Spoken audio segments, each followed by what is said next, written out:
네, 안녕하십니까. 예, 안녕하세요. 수고가 많으십니다.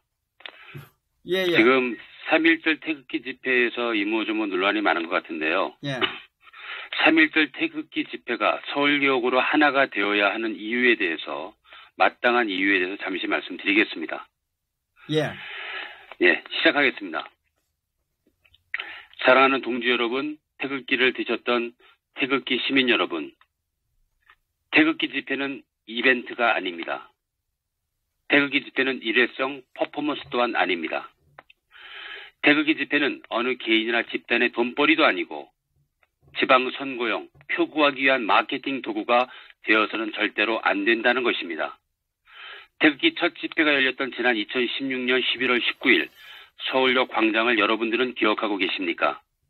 이때는 더불어인민당 국회들, 국물당 국회들, 그리고 촛불 광란의 주도 세력인 민노총과 좌빨 시민단체들이 10월 24일 JTBC 손석희가 태블릿 PC 조작보도를 그렇게 진행하면서 안민석 외에 국정을 농단한 세력들이 3년간 기획근무한 반란에 항거하기 위해서 우리 박근혜 대통령님 하야 반대를 위한 맞불 집회로 시작된 것이 태극기 집회였습니다. 저 악마들이 기획한 대로 헌재의 파면 결정, 청와대를 떠나 삼성동 사저로 우리 대통령님이 돌아오신 후에 검찰 조사, 구속 등의 짜여진 각본대로 순식간에 몰아친 혼란 속에서 태극기를 들었던 모든 국민들은 뿔뿔이 흩어지고 말았습니다. 불법 부정선거로 점철된 5구 대선을 여러분들은 기억하고 계십니까? 홍준표는 당내 경선에 나올 수 없는 그런 자였습니다. 당시 임명진 비대위원장의 특별한 배려로 경선에 나왔었고 당내 경선 역시 원칙이 무너진 비상식으로 진행되었던 것입니다. 태극기 당원과 시민이 체육관에 입장할 수 없도록 규정을 바꿔버렸고 결국 태극기 시민 후보였던 김진태 의원이 경선에 낙마하였으며 태극기 집회 현장을 그는 호련히 떠났습니다. 그 이후 대한문에 모여들었던 시민들은 기댈 곳이 없었지요. 낙심하고 방황할 때 당시 탄기국 지도부와 시민들이 자한당 소속이었던 조원진 의원님을 간절히 원했습니다. 그리고 급조로 새누리당을 창당했었고 조 의원님을 탈당케 해서 새누리당 대통령 후보로 추대하여 대선을 치렀습니다. 이렇게 시간이 흘러갔습니다. 당신 조원진 의원님을 자한당에서 탈당하도록 권유했던 지도부, 또 그렇게 해달라고 태극기를 들고 부르짖었던 외쳤던 태극기 시민들은 조원진 의원님께 큰 빚을 지고 있는 것이 사실입니다. 당시 새누리당 권영애 정광택 두 어른의 자한당 홍준표 지지자만 아니었어도 배신만 아니었어도 태극기 집회의 분열은 결단코 없었을 것입니다. 그렇다고 해서 이제 와서 누구를 원망하고 탓하는 것은 절대 아닙니다. 다만 당시 새누리당을 탈당해서 태극기 집회의 구심점이 되어주고 처음부터 지금까지 한결같은 마음으로 박근혜 대한민국 대통령님에게 더 씌워진 거짓 조작의 탄핵의 진실을 밝히고 무죄 석방을 부르짖는 정치인이 대한민국에 과연 있냐고 여러분들에게 묻고 싶습니다.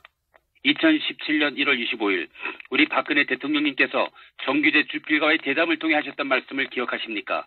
거짓의 거대한 산으로 기획된 사건이라고 하신 대통령님의 말씀을 믿고 전국 150곳 이상을 다니며 탄핵의 진실을 외친 정치인이 과연 누구란 말입니까?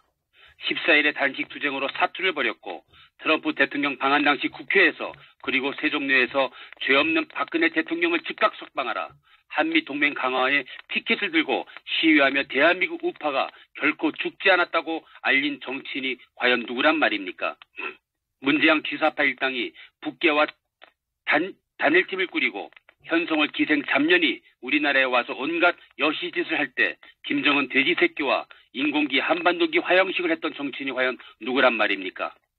영하 20도의 꽁꽁 얼어붙었던 날씨, 차디찬 바다에 칼바람이 불어오는 무코항에서 납치 선박의 대명사인 만경봉 92호를 접안하지 못하는 시위와 북계 가무단들이 보는 앞에서 화형식을 진행했던 정치인이 과연 누구란 말입니까?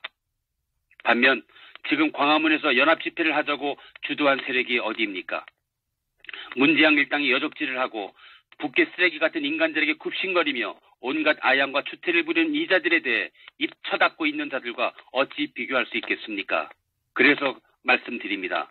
태극기 집회는 표를 얻어 어느 정치꾼의 시다바리가 되어주는 농락의 도구가 되어서는 절대로 안 되는 것입니다. 태극기 집회는 선거용 도구로 전락되거나 퇴색해서는 절대로 안 됩니다. 태극기 집회는 처음 가졌던 그 목적을 결코 훼손해서는 안 되는 것입니다. 박근혜 대한민국 대통령님을 지키는 태극기 집회가 되어야 합니다. 이 본질이 퇴색한 어떤 집회, 설령 태극기를 들었다 해도 이것이 빠지고 목적이 아닌 그런 집회는 태극기 시민 여러분들이 거부해야 합니다. 그리고 여러분들이 이 목적을 끝까지 지켜주셔야 합니다. 그 이유는 우리 박근혜 대통령님이 자유 대한민국이기 때문에 그렇습니다. 우리 박근혜 대한민국 대통령님이 헌법의 수호자이시고 시장경제를 추구하신 바로 자유 대한민국의 정체성이기 때문입니다. 그래서 3.1절 태극기 집회는 서울역으로 모여야 하는 것입니다. 이곳에 박근혜 대통령님의 정신이 있습니다.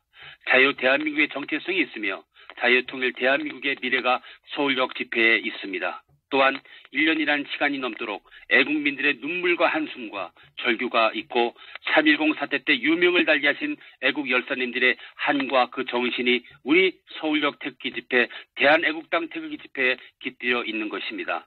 흔들리지도 이제 더 이상 속지도 말아야 되겠습니다. 어디에 정의와 진실이 있습니까? 여러분들이 판단해 주시기 바랍니다. 나라 잃고 후회한들 소용없습니다. 무엇보다 애국한다고 태극기 들었는데 나중에 이게 아니었다고 후회하면 얼마나 상심이 크겠습니까? 개인의 문제를 넘어 이 나라가 죽느냐 사느냐의 문제가 심각한 그런 기로에 우리는 서 있는 것입니다. 여러분, 대한애국당 서울역 집회로 오십시오. 아니, 반드시 이곳으로 오셔야만 합니다. 무술년 3.1절 태극기 집회는 서울역에서 함께 합시다. 문재인을 퇴진시키고 우리 박근혜 대한민국 대통령님을 다시 복권시켜야 되겠습니다. 이것이 태극기 시민들에게 주어진 우리 대한민국, 우리 작금의 대한민국 국민들에게 주어진 사명이 아니겠습니까? 이승만 대통령, 박정희 대통령, 박근혜 대통령님의 업적과 정신을 계승한 정당, 반공을 국시로 삼고 자유통일의 대한민국을 완성하는 정당, 대한애국당 집회로 오십시오. 이것이 대한민국을 살리는 길입니다. 역적 대신 패륜 행위로는 그 무엇도 그 어떤 것도 할 수 없고 정당화되지 않음을 우리는 반드시 기억해야 할 것입니다. 여러분, 3월 1일자는 이번 3.1절은 서울역 광장으로 오십시오. 그것이 대한민국을 살리는 길입니다.